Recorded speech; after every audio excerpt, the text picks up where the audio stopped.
नमस्कार and welcome to Bharat affairs. आज से करीब करीब 2 मंथ पहले फरवरी की हम बात कर रहे हैं जब डीएसी की तरफ से डिफेंस एक्विजिशन काउंसिल की तरफ से 114 राफेल फाइटर जेट की डील को लेकर मंजूरी दी गई थी और इसकी फाइनल अप्रूवल से पहले कैबिनेट कमेटी ऑन सिक्योरिटी की तरफ से जो फाइनल अप्रूवल दी जाती है, इसके पहले यहाँ पर सोर्स कोड को लेकर बात की जा रही थी, जिस पर फ्रांस की दसोल्त एविएशन जो कंपनी है उन्होंने साफ साफ ये कह दिया कि हम भारत को सोर्स कोड नहीं दे सकते हैं, जबकि हमें इसलिए चाहिए था क्योंकि फ्रांस की राफेल फाइटर जेट में हम लोग अपने इंडिजिनस वेपन्स को इंटीग्रेट कर सकते थे। फॉर एग्जाम्पल कि भारत का जो ब्रह्मोस है जिसे हम लोग आज के टाइम में सुखोई 30 में यूज करते हैं, वहीं राफेल में scalp cruise missile, hammer missiles, इसका हम लोग यूज करते हैं और ऐसे मिसाइल्स को हम लोग इंपोर्ट करना पड़ता है तो खर्च भी ज्यादा होते हैं। तो इसी कारण यहाँ पर भारत की तरफ से सोर्स कोड को लेकर डिमांड की गई, लेकिन फ्रांस की तरफ से डिनाई करने के बाद में अब भारत यहाँ पर एक स्मार्ट सोल्यूशन निकालने की तैयारी कर रहा है। इसमें यह कहा जा रहा है कि 114 राफेल फाइटर जेट में इसी तरीके से हम लोग अपने इंडिजिनस वेपन्स को इंटीग्रेट कर सके, इसको लेकर हम लोग एक नया आईसीडी कंडीशंस रखने वाले हैं। ICD means interface control document.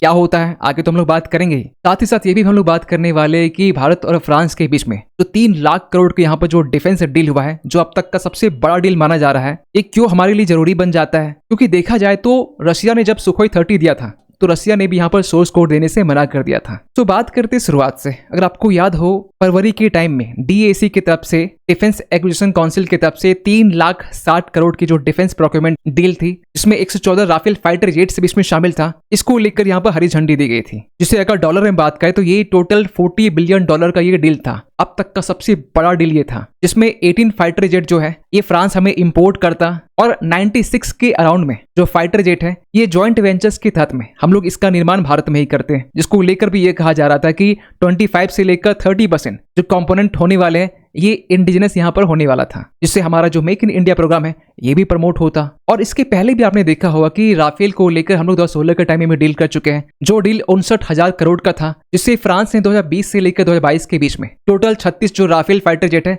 ये डिलीवर भी कर दिया। आपको बताना चाहते हैं कि ये जो 36 राइफल जेट है ये आज के टाइम में पाकिस्तान फ्रंट में पंजाब का जो अंबाला एयरफोर्स स्टेशन है यहाँ पर तैनात किया गया है, और दूसरा यहाँ पर चाइना फ्रंट के पास में हसीमारा एयरफोर्स जो स्टेशन है यहाँ पर हम लोग अपने राफेल को डिप्लॉय किए हैं। आपको बताना चाहते हैं कि इस राफेल जेट में हम लोग आज के टाइम में इंपोर्टेड मिसाइल्स को ही यूज कर रहे हैं, चाहे मीटियोर मिसाइल्स हो, स्केल्प हो, या फिर MECA मिसाइल हो, या फिर हैमर मिसाइल हो। लेकिन जब फ्रांस के साथ में 114 राफेल जेट को लेकर प्रेस डील को लेकर बातचीत की जा रही थी, इस बीच में सोर्स कोड को लेकर काफी इशू देखने को मिला। और आज का जो मॉडर्न फाइटर जेट है ये एक चलता फिरता, या हम ये कह सकते हैं कि उड़ता फिरता जो है ये एक सुपर कंप्यूटर है, जिसमें 40% जो कॉम्बैट कैपेबिलिटी है ये सॉफ्टवेयर से आता है, और इन सॉफ्टवेयर का जो यूज है ये रडार के प्रोसेसिंग में, इलेक्ट्रॉनिक वॉरफेयर एल्गोरिथम्स में, मिसाइल को टारगेट करने में, डेटा फ्यूजन में और नेटवर्क वॉरफेयर में करते हैं। और हम लोग यहाँ पे ये चाह रहे थे कि सोर्स कोड का एक्सेस हमें मिलना चाहिए, ताकि हमारा जो इंडिजिनस वेपन्स है, चाहे अस्त्रा हो, रुद्रम हो या फिर ब्रह्मोस हो, इसे हम लोग इंटीग्रेट कर सकें।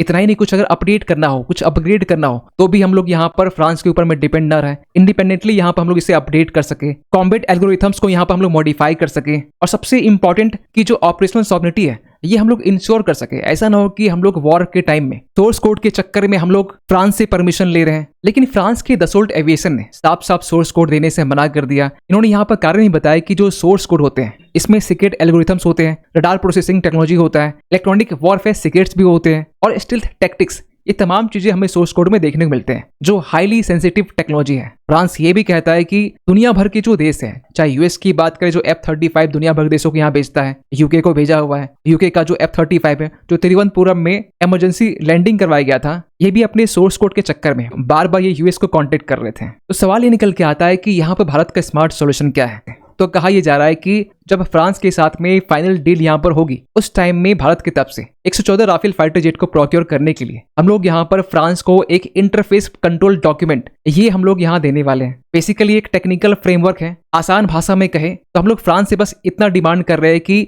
जो राफेल फाइटर जेट है ना आपका, बस हमें इतना एक्सेस चाहिए कि जो हमारा इंडिजिनस वेपन्स जो है इसे हम लोग इंटीग्रेट कर सके, चाहे अस्त्रा हो या ब्रह्मोस का NG हो, नेक्स्ट जनरेशन, जो ब्रह्मोस के कंपैरिजन में काफी लाइट ही माना जाता है, या फिर रुद्रम हो, इन सबको यहाँ पर इसके साथ में इंटीग्रेट कर सके। और ये जो आईसीडी है ना, इंटरफेस कंट्रोल डॉक्यूमेंट, इसे आप एक तरह से यूनिवर्सल एडेप्टर समझ सकते हैं। किसी मिसाइल्स और एयरक्राफ्ट कंप्यूटर के बीच में जो आईसीडी है ये जस्ट लाइक के एडेप्टर की तरह है कि आप हमें सोर्स कोड मत दीजिए, लेकिन जो राफेल फाइटर जेट है कुछ ऐसा यहाँ पर सॉल्यूशन निकाला जाए जिससे हमारा जो वेपन्स है, सेंसर्स है और जो इलेक्ट्रॉनिक्स है ये कम्युनिकेट कर सके एयरक्राफ्ट के साथ में without modifying the core software. और ये जो अपडेट है पहली बार हिंदुस्तान टाइम्स के रिपोर्ट से सामने निकल के आती है कि भारत यहाँ पर इंटरफेस कंट्रोल डॉक्यूमेंट इसको लेकर यहाँ पर इंसिस्ट कर सकता है in the government to government contact to procure 114 Rafale aircraft जो हम लोग फ्रांस से डील कर रहे हैं। अब सवाल ये निकल के आता है कि हमारे लिए जो राफेल है ये इतना इंपॉर्टेंट क्यों हो जाता है। पहली बात तो ये कि राफेल की जो इंपॉर्टेंस है ये ऑपरेशन सिंदूर के टाइम में देखने को मिला था। इसको लेकर पाकिस्तान की तरफ से काफी दावे किए जा रहे थे कि हमने राफेल को यहाँ पर मार गिराया है। और अगर इसकी फीचर्स की बात करें तो इसकी जो स्पीड है 1.8 मैक की है, यानी साउंड की स्पीड से अप्रॉक्स 2 गुनी। इसकी रेंज अप्रॉक्स 2000 किलोमीटर के राउंड में है। रडार के तौर पर यहाँ पर एसआर रडार का यूज किया जाता है और अपने साथ 9.5 टन पेलोड को कैरी कर सकता है। और ये जो राफेल फाइटर जेट है फिलहाल अभी ये मेट्योर से लेकर जो स्केल्प है, जो long range precision strike missile है, या फिर जो माइका है यानी कि multi role air combat missiles, इन सब मिसाइल्स को यहाँ पर इंटीग्रेट कर सकता है। और हमारे लिए जरूरी इसलिए भी हो जाता है क्योंकि आज के टाइम में हमारे पास जो आइडियली स्क्वाड्रन की जो संख्या होनी चाहिए 42 के अराउंड में, करेंटली कितना है, ये 29 है। मिग 21 के फेज आउट होने के बाद में हमारे पास में 29 बचते हैं। मिग 27 ऑलरेडी रिटायर हो चुके हैं। जैगुआर जो है ये नियरिंग रिटायरमेंट के फेज में है। और जो मिराज 2000 है ये काफी पुराना हो चुका है। और हाल ही में इंडियन एयरफोर्स ने भी कहा है कि हम लोग अपने राफेल के स्क्वाड्रन को साउथ इंडिया में डिप्लॉय करने वाले, ताकि जो चाइनीज कैरियर के जो प्रेजेंस है जिस तरीके से ये राइज हो रहा है इसे हम लोग काउंटर कर सके। अब रही बात स्वदेशी की, तो हम लोग आमगा को लेकर काम कर रहे हैं। अपनी जो 5वीं पीढ़ी की जो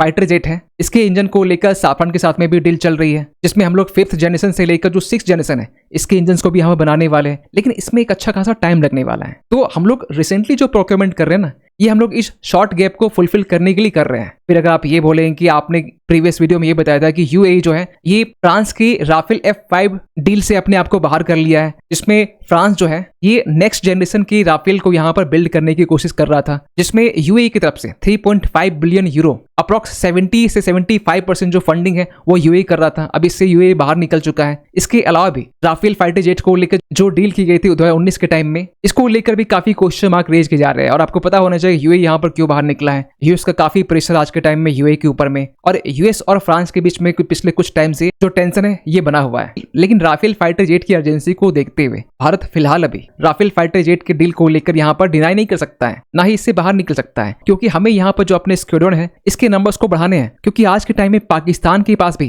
25 के आसपास में स्क्वाड्रन है। अब ये समझिए कि 25 पाकिस्तान में है और हम लोग यहाँ पर 29 में है, तो ये जरूरी हो जाता है। और फ्रांस और भारत के साथ में जो रिश्ते हैं, जब फरवरी के टाइम में पीएम मोदी और इमैनुअल मैक्रोन जब दोनों के बीच में मुलाकात हुई थी, दोनों देश के बीच में एक इंपॉर्टेंट डेवलपमेंट होता है, जहां पर भारत और फ्रांस के बीच जो टाइज है इसे एलिवेट करके स्पेशल ग्लोबल स्ट्रेटेजिक पार्टनरशिप हम लोग यहाँ पर एक स्टेप आगे बढ़ चुके हैं। इसमें यह कहा जा रहा है कि डिफेंस से लेकर जो क्रिटिकल मिनरल्स हैं, जो इनोवेशन है, इसको लेकर भी काफी पैक्ट्स यहाँ पर साइन किए गए। इवन की फ्रांस की तरफ से हमारा जो पिनाका रॉकेट सिस्टम है इसमें भी फ्रांस जो है वो अपना इंटरेस्ट शो कर रहा था, जहां ऑलरेडी हम लोग अपने पिनाका रॉकेट सिस्टम्स को आर्मेनिया को एक्सपोर्ट करना स्टार्ट कर चुके हैं। खैर, आप क्या सोचते हैं पूरे अपडेट को लेकर कमेंट कीजिएगा। मिलते किसी अगले वीडियो में, तब तक के लिए थैंक यू सो मच।